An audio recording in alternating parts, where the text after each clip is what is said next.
Hello, everyone. Welcome to our channel, Standing on Truth. My name is Mike, and this is my lovely wife, Cindy.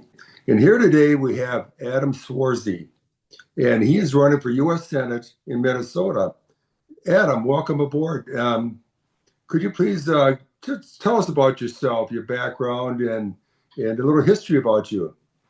Good morning, Mike and Cindy. Adam Schwarze. It's a pleasure to be on your show, and thank you so much for putting this show on and getting the word out there about truth and our candidates and how important it is to get involved in the political process to take back our great state, which is failing.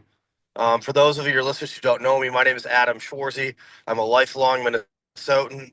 I was adopted very near at birth, so I'm literally living proof that if you give life an opportunity, great things can happen. 9/11 happened during my senior year of high school. I watched the Twin Towers fall in real time, live from my senior year. That impacted me greatly. So about 3 weeks after the occurrence of 9/11, I enlisted on my 18th birthday to join the United States Marine Corps as an infantryman. I did all 5 phases of Operation Iraqi Freedom as an infantryman. Then I did some time serving in U.S. embassies around the world under the Department of State leadership. And then in 2012, I achieved my lifelong dream. I came home to the University of Minnesota as a meritorious commissioning to become an officer. I became a naval officer as a United States Navy SEAL. And then I served 2 deployments with SEAL Team 3 on the West Coast.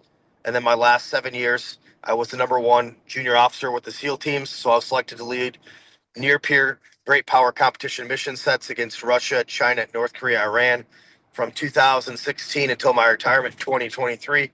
In total, I've deployed 9 times and served in over 75 countries. And then on the way out of my military career, I became a foreign policy subject matter expert. I got my master's at Harvard in international relations, got a couple of master's certificates at Harvard in nuclear deterrence, international security, and most recently wrapped up my MBA at Johns Hopkins, and I'm 2 classes shy of a master's in public policy, also at Johns Hopkins. I look at my body and my mind and my soul as a triangle. On one side, you have strong physical fitness, Marine, Navy SEAL. On the other side, I have philosopher, scholar, academic, lifelong learner. And then at the top of that triangle for me, it is my faith. The Bible is my North Star. Just under that is the Constitution. Bill of Rights are our framers' founding documents that set our country up for success.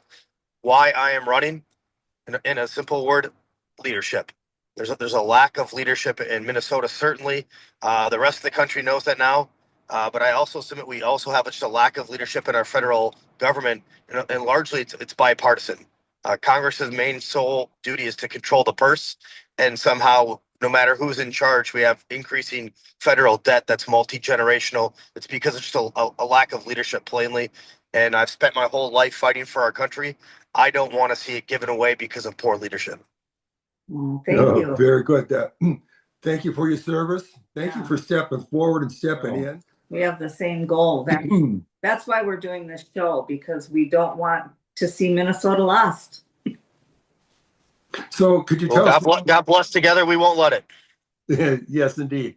So what district are you running for? What Senate district, and who are you going to replace?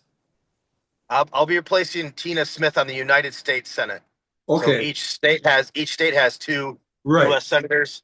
You know, we have a more famous one in Amy Klobuchar who talks moderate but votes radical, and then we have current Tina Smith who talks radical and votes extreme radical. And if I fail in this mission, which I will not fail, we will have elected an open socialist communist to the U.S. Senate, and Peggy Flanagan, whose walls is lieutenant governor. She's openly running as a socialist. She's been endorsed by Bernie Sanders, Elizabeth Warren, Keith Ellison. We have really could not have a greater contrast for the philosophical separation of where we stand politically. Me, this is a constitutional conservative. I always want to have less government involvement and have civil liberties and a strong citizen and a smaller, more restricted federal government. Peggy Flanagan is running on the government is the solution. We need more social government involvement, more government control, more government power. The people are not the solution. Government is. And so the contrast cannot be greater, and I would submit the stakes cannot be higher for our state. Yes, I agree. Sort of like Ronald Reagan's statement about government and large government.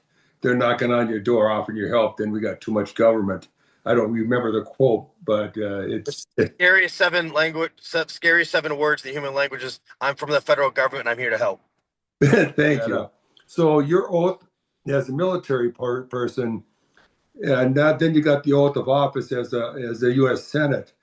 Can you tell us how they differ or how they are the same? I haven't sworn in as a U.S. senator. I won't be doing that until next January. Correct. The whole point of the allegiance is to the Constitution and our country. And for me, it's my faith on top of all, and then my family, and then the country, and then political party. And I think that's kind of what separates good Republicans from bad Republicans and all Democrats. Is, there's too many people that want to play partisan politics above all, and that's just not the case for me, since I put my country above partisan politics. And I think that there's more Republicans who do that, and there's evidence for that because we have a very varied spectrum on our side of the aisle. We have, liberty-minded people, we have populists, we have establishment, we have, all these different factions within the Republican Party. And so we're very linear, where the Democrats, you're either for the radical base right now, or there's no oxygen between you and the rest of the party and you need to get kicked out. Right. That's why if you look at post the 2024 presidential election, their base has a stranglehold on their party, and they're pulling all their candidates towards that socialist program, which is again, it's not going to succeed for America, but that's where their party's continuing to head in a very dangerous way. Yes, indeed, I agree. The U.S. Constitution, of course, there's right now, because of all the news media talking about the fraud and all that that's going on, they sort of just back off and not talk about some of the issues with the Constitution. You have any comments about that and how you support that? I will support that with my life. To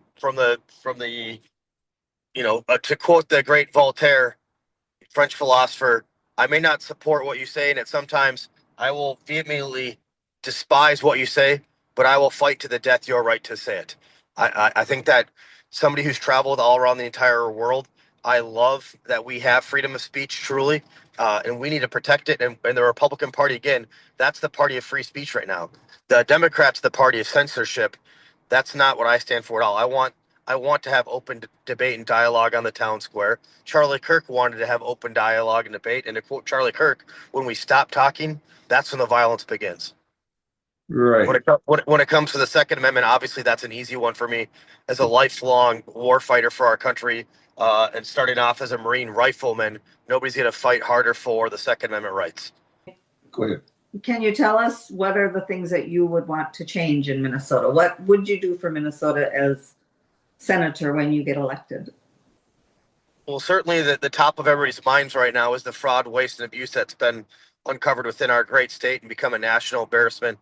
What people don't realize is when we get to the bottom of all these different cases, largely that's going to be federal fraud.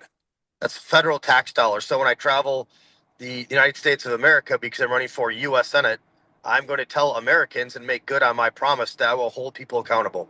Because not only do we have a lack of trust in government, we have a corruption problem within our Minnesota government, and I'm going to use the power of the Senate, specifically the power of the subpoena, to bring all these people that stole money to justice, and all these political corrupt politicians within our state that are also going to bear justice on the end of this. Very good. That's what a lot of people are calling out for, is some action, something to be done with these people that have been accused of committing fraud, and bring them to justice. Well, I'd like to hear more about what else. So you're standing for fraud, against fraud. What else what else is on your heart, Adam? Yeah, I mean, I have a whole agenda of items besides the fraud, obviously, which is number one's, front side focus right now. I want to build back the middle class through a good economy that works for every America. The middle America is still suffering right now under the Biden administration policies, and that was because of so much inflationary spending by the government and the red tape. So we need to get government out of the way so we can build back a middle class and economy that works for everybody. For me specifically, obviously with my military and intelligence background, I'd be great fits for the Senate Armed Forces Committee and the Senate Intelligence Committee. But my greatest lineage that I want to leave in behind me for the U.S. Senate is actually in the form of the energy. Because I have my nuclear deterrence master's, I really want to export nuclear energy, which creates a safer world order, less wars, less foreign wars. What I love about President Trump's current foreign policy specifically is we're a peace through strength country again, kind of like you mentioned Reagan earlier. When America is strong and resolute, the rest of the world is safe and less chaotic. And so I love President Trump's foreign policy specifically, but also if we are a net energy exporter, we create a safer world order. And also we're returning to what the original framers of our country designed us to do, not promote and expand foreign wars, but promote American business interests. That's really Jeffersonian doctrine. And I want to promote American business interests through nuclear energy, nuclear reactors. Is there anything else in a final statement here that you'd like to give the people out here that are watching, to just inform them of what you'd like them to hear about yourself and what you like to do? Well, certainly, besides nuclear energy and stopping foreign wars and promoting an economy that works for everybody, I want to stop deficit spending. Again, as a very liberty-minded federal office holder, I just don't want federal government involvement, but also anytime the government does get involved, it costs money. And I think the best place for your tax dollars is in your bank account. And so I want a small and limited government. So we have a very strong American citizen, strong citizen. And that's how we get a strong citizen. We have a limited government. Lastly, I think that what Trump is doing right now with immigration, it's tough, certainly in the ag sector. And there's some people that are getting taken away from our country that were productive members of our societies. And I would just like to just address that head on, is that what we did under the previous administration by letting in 15 to 21 million illegal non-U.S. citizens, now to take corrective action, that's what leadership is. It's doing the uncomfortable actions, not because it's easy, but because they're difficult. And the status quo we received under this administration left us in a position where we had to act. And so it's very disappointing right now to see the Democrats supporting lawlessness, supporting anarchists, supporting people that are breaking into federal government buildings, assaulting police officers, assaulting federal officers. And then you have the Democrats in Minnesota who have pulled back all legal resources to provide protection for those federal law enforcement officers who are now just sitting ducks to the anarchists in Minneapolis. It's a terrible and very dangerous situation in which now we're seeing, innocent Minnesota citizens getting involved in these ordeals, and it creates a dangerous situation that could be avoided if we just had some leadership. Well, I think you won me over the first time I met you because I had asked you, we're in Minnesota, do we stay or do we go? And you said, give me a chance. Yeah, don't go. Please don't go. I'm glad you're staying through this election cycle. We're gonna win in November. We're gonna take our state back in 2026, and then we'll have a return to prestige on the national playing field. And I'll be honored to have you guys there in our state with me when we do this. And how can you give us your site where people can look you up and check you out? Yeah, thank you. Schwarze4senate.com, SCHWARZEFORSENATE.com. I'm on X under that same handle, Instagram, Facebook.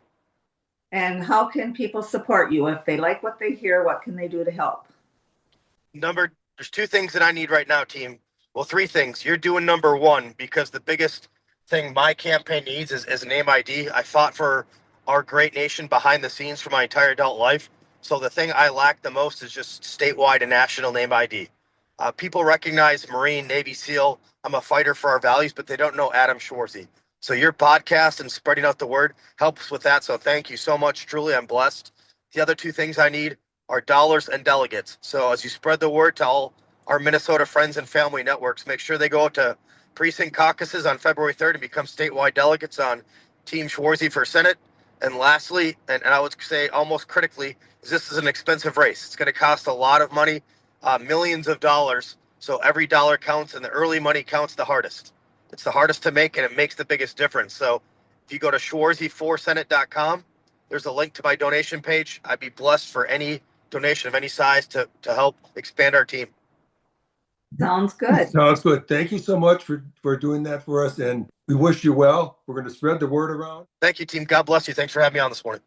Thank you. Have a safe trip. We'll be praying for you, for your success, your safety, your God's favor over you and your fiance. Oh, thank you. Thank you.